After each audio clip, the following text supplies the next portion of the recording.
Welcome back to the Cottage Chronicles. It's our first episode of 2025. Can you believe it?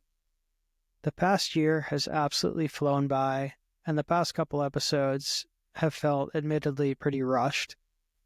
I'm not quite ready to leave the previous year behind just yet. I want to give 2024 a proper send-off with some of my favorite moments and some of the funniest stuff that's stuck with me through the year. I'll cover my top catches, my funniest catches, my favorite lures, and a few of my favorite trips. Starting off with the top catches, my number one is my first black crappie.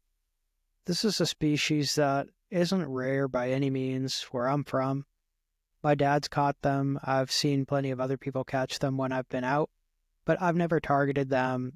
And until this year, I'd never landed one. I was fishing from a boat launch I don't usually fish from this year, and I stumbled on this log pile that was loaded with crappie in the early part of the season. Something would peck at the bait, sort of like a bluegill does, but it hit so hard, and it just wouldn't commit. I could not hook it. After going back and forth, casting over this area, probably 3 or 4 times, I hooked into something that put a bend in my rod. I knew it wasn't a pickerel. I knew it wasn't a bass. It felt a little too small, but it hit a lot differently than a bluegill. And I wound up catching a pretty good sized black crappie, maybe the biggest one of the season, and the first of many around that same area. My number 2 favorite from last year is my PB yellow perch. This was a fish that I caught on my last day of paternity leave. There was a beautiful day in March. The temperature was really nice and warm. My wife and I got out to a boat launch, did a little bit of fishing there just from the shore. I saw this older gentleman on the way in. As I was walking from my truck to the boat ramp, I asked him if he was getting any bites, and he just casually said, "Oh, only perch." So my expectations were low. I figured, worst case scenario, I'd have a nice warm day on the water. I'd get a little fishing time in and kind of break the cabin fever before going back into the office. Little did I know that my chrome and blue Castmaster would yield the biggest yellow perch that I caught to date. It was the perfect way to cap off paternity leave, the perfect beginning to my fishing season, and it was my number 2 favorite catch of 2024. Coming in at number 3 is one of the more boring catches of the year, but one that I was super stoked on because of the lure that I actually used to catch it. I live in an area that's stocked a couple times a year with rainbow and brown trout, so catching a rainbow is kind of special. You know, it's not a once-in-a-lifetime fish for somebody who's out there regularly. But all the same, it's a target species. It's sort of a trophy species, so I look forward to catching them. I knew they'd been stocked probably about a month before this encounter, and I was trying with every ounce of patience that I had. I would have fish follow me right to the shore, about 3 feet out, and I don't know if I spooked them, if the lure spooked them. I just couldn't get the hang of it. I realized during the course of this that the pickerel were in the same area, so I just kind of gave up on the idea of trout for a while. I went for pickerel. I put on my craw, tied on my Ned rig, and I got halfway in the middle of the river between one bank and the other, and something smoked it. As I reeled it in, I had a nice fat rainbow trout on the other end of my line. I knew that Ned rigs could catch just about any freshwater fish. I didn't in a million years expect to catch a trout on a Ned rig. Number 4 is a little bit more exciting surprise catch, and this was my first smallmouth. I talked about this on an earlier episode.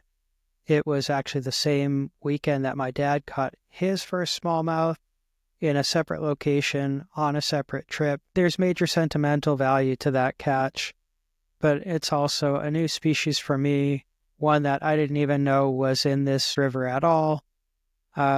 So I'm still stoked on it. Even if it was a tiny smallmouth, I hope it was the first of many to come. Rounding out the list at number 5 should be no surprise to my regular listeners, and that is my personal best largemouth bass. This one was caught just a few minutes from home. I was in the kayak. I had a Ned rig on. I thought I had snagged the tree. When I went to retrieve my Ned head from the tree, up rose the biggest largemouth bass that I've ever caught. I was afraid to put the net on the head of the fish for fear that I would snap the line. I didn't know if I could get the net under it because the fish was longer than the net itself. It was one of the most chaotic landings ever. I am so glad that I got that fish in the boat. I was literally shaking afterwards. I'm still super proud of it, and it is without a doubt the top catch of the year. My favorite lures will be no surprise as well. I mentioned some of these in my favorite catches, but here we go with the list. At number 1, we have the Castmaster. I especially love chrome and blue, particularly in the winter time. It is the perfect mimic of a small bait fish. You can fish it slow and deep. You can fish it with just a simple straight retrieve. It is one of the most foolproof lures, and it will catch anywhere, anytime. Number 2 is an equally versatile lure, and that is the Blue Fox Vibrax. This is my favorite spinner. It is probably my favorite all-around lure. These were the lures that got me back into fishing as an adult, and they continue to keep me hooked every time I go out. Number 3 is not so much a lure, but a technique, and that is the Ned rig. This was my first season fishing them, and it will not be my last.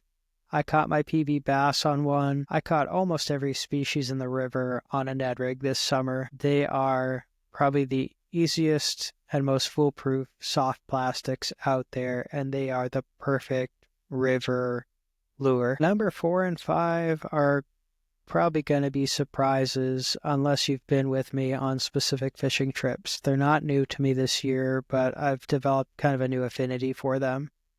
And at number 4 is the Beetle Spin. This is another one of those great all-around lures. They're really cheap. I think they're like $2 or $3 a pop. And you absolutely can't go wrong having a couple of Beetle Spins in your tackle tray. And number 5 is a teardrop spinner. A few episodes back, I talked about a micro fishing trip. I went out with my friend Mike. Nothing was biting, so I downsized and downsized until I landed on this size 0 teardrop spinner. A little plug here, I'm still working on developing my own spinner. If you follow me on Instagram and Facebook, you might have seen pictures of these a while back. I'm looking for something really lightweight that'll swim pretty shallow and avoid spooking fish like trout in the shallow streams in the Northeast. I haven't forgotten that project, so hopefully I'll have something more to share on that in 2025. Next up are my funniest catches of 2024. And the first one that sticks out in my mind is from one of my first kayak trips in this new boat launch this year. The area is loaded with fish. It's where most of my fishing stories of this year came from. And on my first trip there, I was throwing a Ned rig, and I cast it directly into a tree. I had been experimenting with longer casts from my kayak. I put my boat up against a tree to get into position, and I cast my lure right into the shadows of an overhanging tree on the opposite bank. What I didn't know was that I cast a little too high, and my line actually wound up going over a branch. So as soon as I noticed that, I paddled over, I went to untangle, and I felt this tension on my line. So I went as fast as I could. I untangled myself from the overhanging branch and pulled up a beautiful largemouth bass. The second catch that still has me laughing is a pickerel on the famous cursed lure. If you were listening to my show back around September and October, you would have heard the story of this lure. It is a lure that I found on the bank when I was fishing. Anytime that I snagged this lure, I could not lose it. I thought I'd lost it multiple times, and it just kept showing up. So I had this theory that to break the curse, to get rid of this weird lure, I had to catch a fish. And the first fish on the lure, I think, was actually a perch. But shortly after that, I caught a pickerel. And because I love fishing for chain pickerel, that's the funny one that sticks out in my mind. Number 3 funniest catch was more of a catch that made me laugh at myself. This was a little more recent, was on the tail end of my bass season. I had been fishing this log, I think, early September. I dropped a good-sized bass, and I just couldn't let go. I kept thinking of this spot. I kept thinking of this bass. It was a few weeks before I made it back to the same spot. First cast, nothing. No signs of life. Second cast, I turned to my left. Just for kicks, I decided to throw my lure in between the two halves of the log, and bam, there was a largemouth bass. Same size as last time. It was jumping, it was fighting. It was absolutely poetic. It was one of the most satisfying moments. But I just had to laugh because I was about ready to pack it up and call it a day. Number 4 is actually one of the fish that had me hooked on river fishing all summer long. I've passed by this pond for about 20 years that my parents have lived in this area, and I never thought twice about fishing there. One day I decided, okay, there's a boat launch there. I'm going to kayak it, and I'm going to bring my rods along. There was this giant tree all the way at the back of the pond, and I decided that was the first spot that I wanted to fish. I tied on a spinner. I cast around the tree, figuring maybe I would get a bluegill, or maybe I would get some perch or other small fish. I figured if there was any chance that there was life here, that's where I'd find it. I went into the day thinking I wouldn't get a single bite, but I thought maybe I'll see something. So I'll find some area that looks like it could hold fish. No sooner did I cast my spinner past that tree than a pickerel came up and demolished it. I'm not by any account a glass half full kind of guy. At best, I'm a realist. At worst, I'm a major pessimist. I went into this trip thinking that I wasn't going to get a single bite. And that pickerel totally changed the fate of that trip and the rest of the summer. I could not have planned it better if I tried. And my number 5 funniest catch came in the middle of the summer on a day when I was out with my brother. We were paddling around this lake that's comprised of 3 smaller ponds that are all connected. We passed by this one cove that was loaded with lily pads, and I took a pause to tie on a black spinner, which is a color that I really never fish. I've been doing a lot of experimentation with lure color this year, and on this day I was interested in fishing dark colors and light colors, trying to see if there was much difference if I fished black or white lures. So I tied on a black spinner, I threw it along the edge of the lily pads, and absolutely got smoked by a largemouth bass. My brother was in the background. He was fishing another area, similar clump of pads, just getting tangled, having an absolute headache. He was ready to call it quits and move on, and I couldn't have laughed harder. So Nick, when you see this, I'm sorry, dude. I know you were trying hard that day. You're having a great day fishing, but if you remember this bass, I hope this puts a smile on your face because I'm still laughing. So before I move on to my last segment, I got to thank everybody that's come out on trips with me this year. I'm not a guide. I'm not a professional angler. I'm not even a good angler, but I love to go fishing and I love to share the sport with my friends and family. There were a few of you guys that showed up consistently in all kinds of weather, at all kinds of spots, at all different times throughout the season, and we surely didn't catch something on all of those trips. So thank you all. Lauren, my wife, my dad, my brother Nick, my friend Mike. You guys have supported my business. You've supported my crazy trips. You've come out with me and sat there for hours when we were catching nothing. Thank you so much, guys. I hope you see this. I hope we get to go out again when the weather is better. I can't wait. Let's get it in 2025. And with that, let's talk about my favorite trips of the year. I did my top 5 episodes, my freshwater and saltwater episodes. I talked about trips that I want to take in the future. None of those really came to fruition this year, but I do have a few trips that really stood out. And number 1 was a trip that was the purest nostalgia day ever. It was a day that I went out with no particular goal and decided to get a couple of packs of night crawlers and just fish worms under a bobber. Pure freshwater fishing in its simplest form, just the way that I did when I was a kid. And I absolutely crushed the pumpkin seeds and bluegills all morning long. That same day, I had my trusty Ned rig with me. That's when I caught my PB largemouth bass.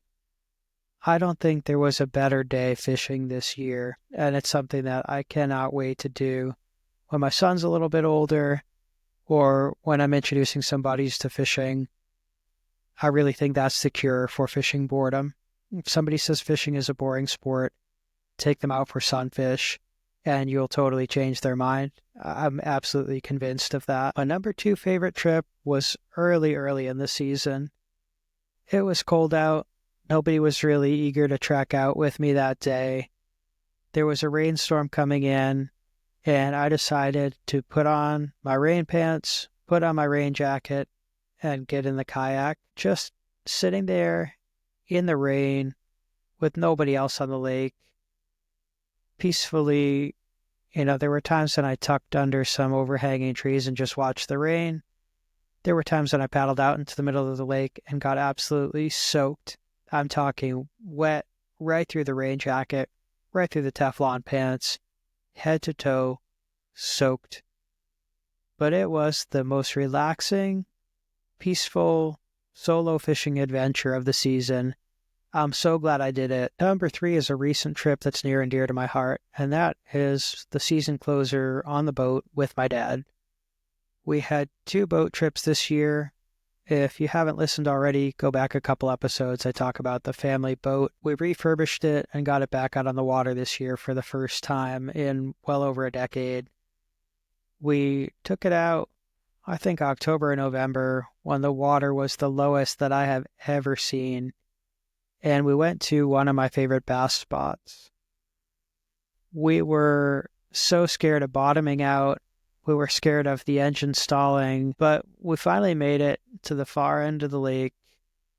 We found this shallow cove, and my dad was all about throwing these little minnows on jig heads.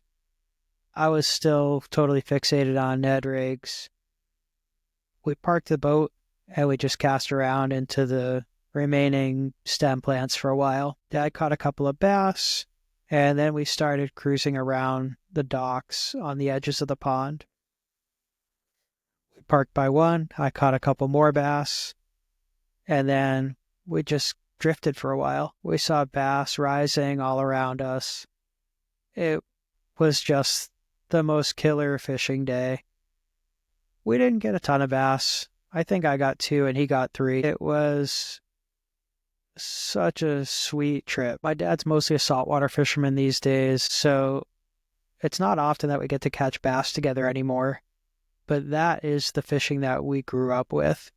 He grew up a bass fisherman, and he taught that to me at the cottage years ago.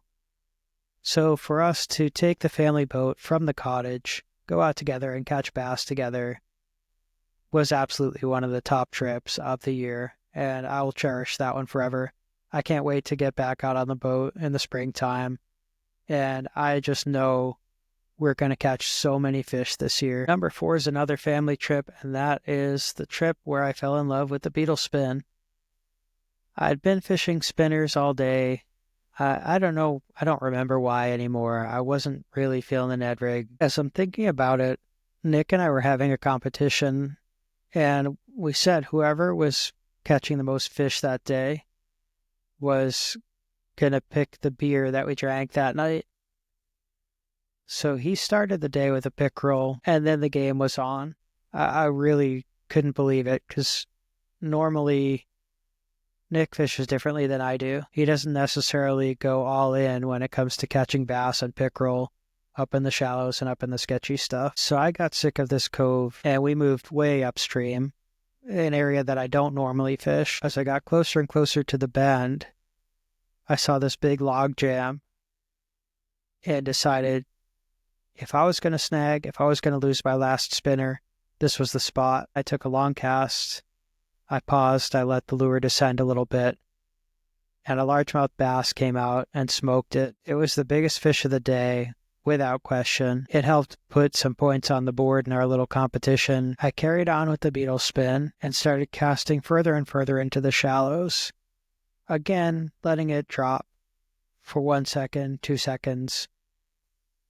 And then pickerel were coming out and inhaling it.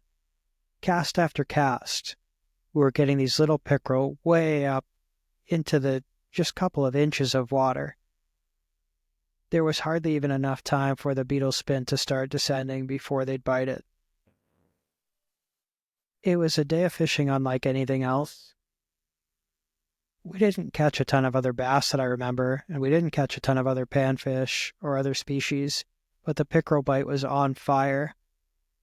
As soon as the water gets warm enough where the pickerel are sitting in those spots, you can rest assured I'm fishing beetle spins again. We had an awesome time. Truthfully, I couldn't tell you what beer we had that night, but it was so much fun, and I can't wait to have another day like that when the weather warms up again. Number 5 goes along with one of my favorite catches, and that is the trip when I caught the smallmouth. I got out to the water late that day. I had to try a few different boat launches because the parking lots were all filled up, so I settled on my third choice spot. I finally got the kayak in the water and paddled around, catching a bunch of bluegill. Eventually, I made it to a shallow area where I was able to sight fish some largemouth bass, and after that, I just paddled as far downstream as I could get. A powerboat absolutely blasted past me, so I gave way to him. I went into a cove, and I started casting toward this standing dead tree. I caught a couple of good-sized perch around the tree, and then came back out into the main part of the river and cast to the opposite bank along the edge of this bed of reeds. As I reeled past the reeds, something small came up. It hit like a truck, and it just took off with my spinner. When I brought it to the boat, I saw the green and browns on the side and knew that I had landed my first smallmouth bass. That's going to do it for this episode. I've been locked up inside for the past couple of weeks. I don't have any new fishing stories to share.